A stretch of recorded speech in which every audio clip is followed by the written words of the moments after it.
Hello, my name is Serena Ramchandani, and today my speech is going to be about technology is affecting our generation's mental health. So, for years, we've seen many adaptations and positive effects that social media has given us, technology has given us, such as the creation of social media.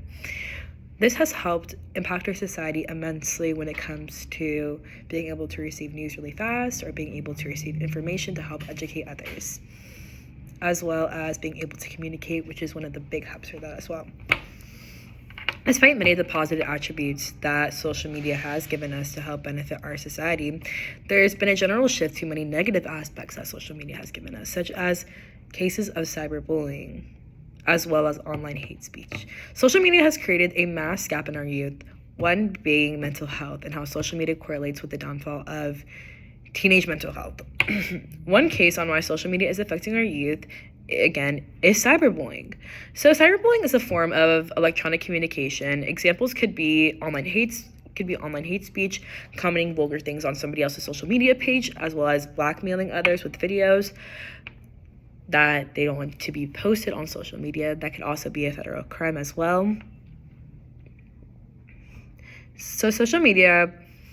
Cyberbullying is extremely detrimental to many teenagers who are being affected by this form of slander.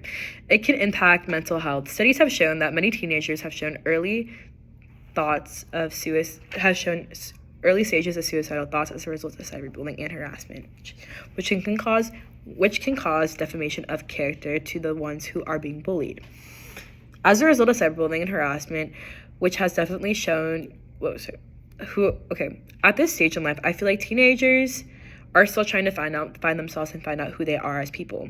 So when being bullied in this extent on social media, on different platforms where it's meant to show freedom of expression and communication and stuff like that, it can be very detrimental at this stage of life. And studies have shown for every 10% rise in negative social media interactions that someone is experiencing, the risk of depression increases by 20% as well. Another reason on why social media is affecting mental health in our generation is isolation. Amongst teenagers, we have been one of the highest users of technology, teenagers being the highest population of social media users. So 73% of heavy social media users, which are teenagers, are reported as saying that they do feel lonely and very isolated in comparison to 52% of light social media users.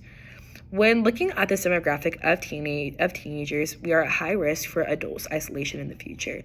And this can be, again, very detrimental because at this stage in your life, we constantly see interaction in person, and that is all about human development and growth. So if we're missing out on this stage of our lives, it's difficult to function when we're adults, when we're going to that stage of developing and improving as human beings with verbal communication in person, where everything is online and you're isolating yourself constantly and not communicating with others in person as you are on social media.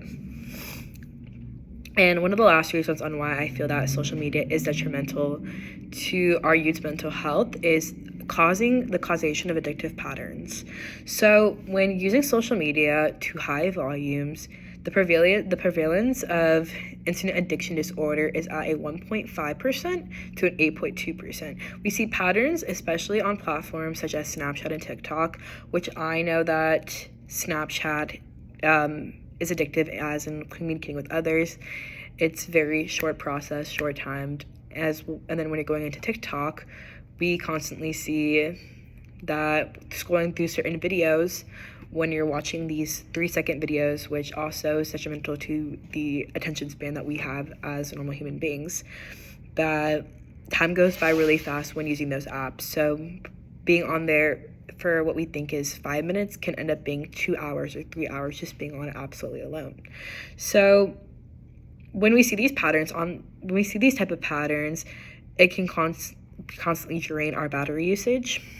Instagram is also another site that I feel that a lot of teenagers, especially girls, use that can be very addictive when it comes to how social media, we perceive a lot of things and falsify a lot of things that we post on social media when it comes to pictures. A lot of girls have felt that it is really detrimental to their mental health when it comes to unhealthy social norms. So we see a lot of influencers or beauty girls on TikTok who may alter or may edit a lot of the stuff that's going on in their lives. We do see that as a lot of toxic social norms, that a lot of women think that's normal, and that also, again, it does affect our mental health.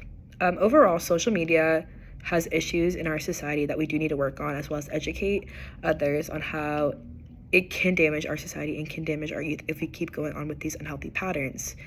We can work on this by building positivity and building a positive morale, by being kind to others and constantly expressing to others that we don't need to be on social media 24/7 in order to develop as human beings.